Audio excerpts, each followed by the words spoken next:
Hey everybody, welcome back to my channel. It's stage 5 of the Tour de France Femme, the women's Tour de France, and this is supposed to be a flat stage from Bastogne to Amneville, 152.5 kilometers. If we look at the stage profile, it actually looks like it's kind of downhill slightly, but there are 1, 2, 3, 4, 5 categorized climbs.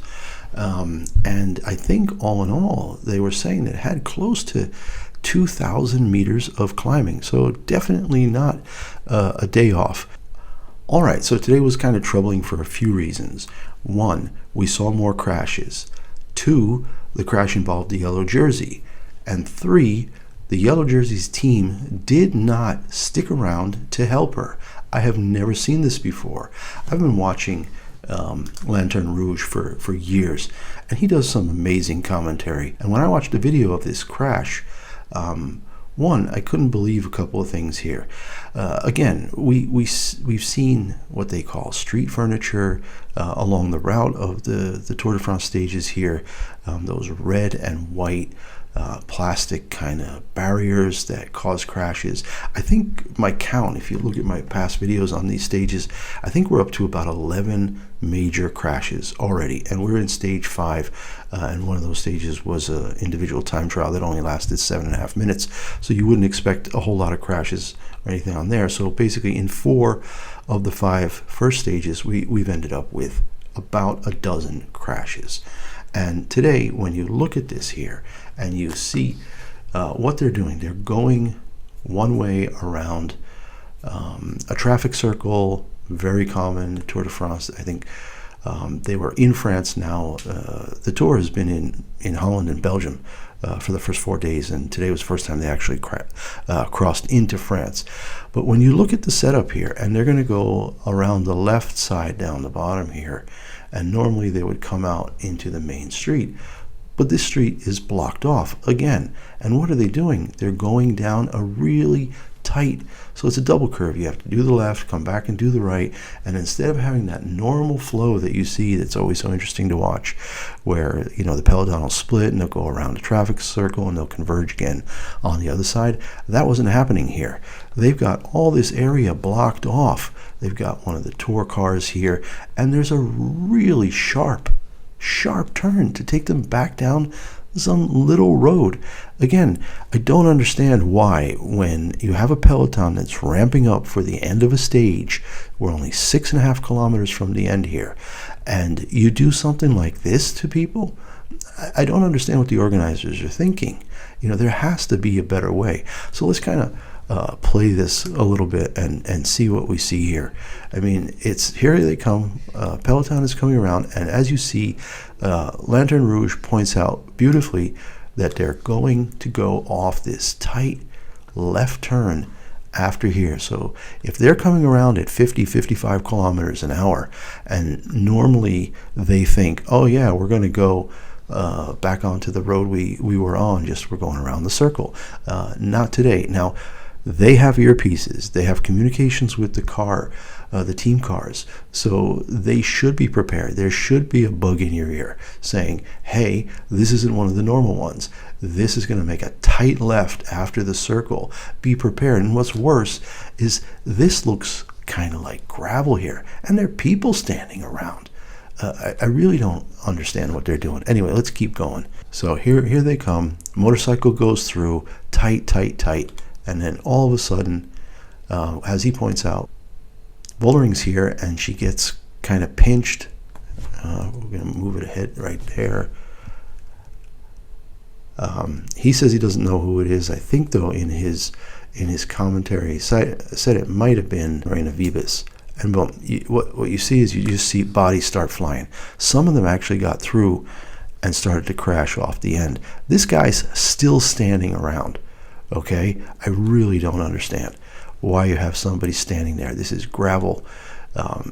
You know people are coming through in a big group. Why would you be standing there? And it just goes on. Bodies are flying everywhere. You can see now Vollering, yellow jersey, she gets up and she is holding her hip. As we'll see in the footage a little bit ahead here, she ripped open her bib pretty badly. She was a big old raspberry, and it seemed to be even worse. She might have been bleeding a little bit. And a bunch of people are down. I mean, we're talking at least 15 riders are down. And the comment he makes is that she didn't go down and slide like people do. She went down pretty hard, pretty straight. Puck Petersen there, getting up and starting to ride away. Other riders just going. Vollering here, trying to fix her bike. People are waving for the team cars to come in. Guys have wheels, but it looks like she gets back on her original bike and starts to go again. And right there we can see unbelievable, torn up. And I think, the way she went down, she might have hurt her tailbone pretty badly too. She was shaken up, and at the end of the stage, she's really looking hurt. But she got back up, and 6.5K to go, and she pushed hard. So I don't know how much of that's just adrenaline or what, but she gets clipped in, gets the tight. She's holding her back again, shaking her head. And now you got a group pulling away that's really starting to put the hammer down. And what's interesting is that one of these people is actually Demi Vollering's teammate. So for me, again, unsure why is Vollering pulling a group of other riders back up the road like we just saw there. Kristen Faulkner was pushing hard here, and they had reduced it now to a group of 4. It's Faulkner and Niewiadoma and Lippert and Blankavas from Hungary. Faulkner gives up the stage try here pretty early, but in the end it's Blankavas from Hungary, who I think finished 4th in the Olympics. She gets her first major win in a stage race, and Katarzyna Niewiadoma finishes 2nd. But the real story is that Demi Vollering comes in a minute and a half behind on her own. One of the Movistar riders eventually with her. And it's just pretty horrible to see what happened today. So again, stage result, Blankavas gets the win in front of Katarzyna Niewiadoma and Lippert. Kristen Faulkner in 4th. Voss is a teammate of Vollering, and she put the hammer down with the others, and they just ran away. Nobody tried to help. So what does that do overall? That gives Niewiadoma the yellow jersey.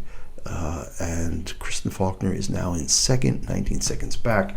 Puck Petersen dropped to 3rd, now just 22 seconds back. But where is Vollering? She is all the way down in 9th overall now, a minute and 19 off the pace. Hopefully her injuries aren't so bad that she can't continue, because the way she was holding her tailbone, it didn't look great. But once again, really hard to see the yellow jersey get no support.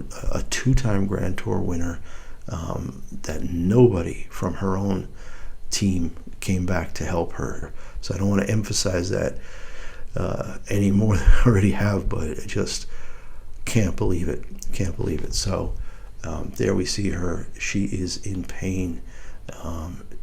She's basically in tears, torn up, just shaking her head and really suffering, trying to do the warm down there.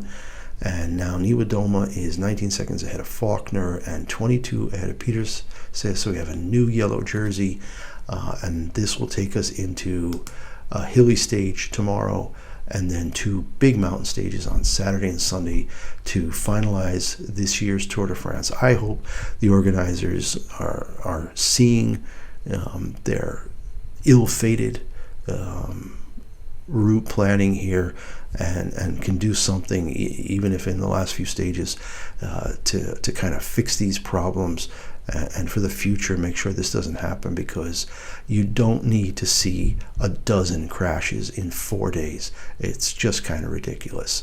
So hopefully Vollering recovers, and we will see tomorrow. Take care for now. Bye.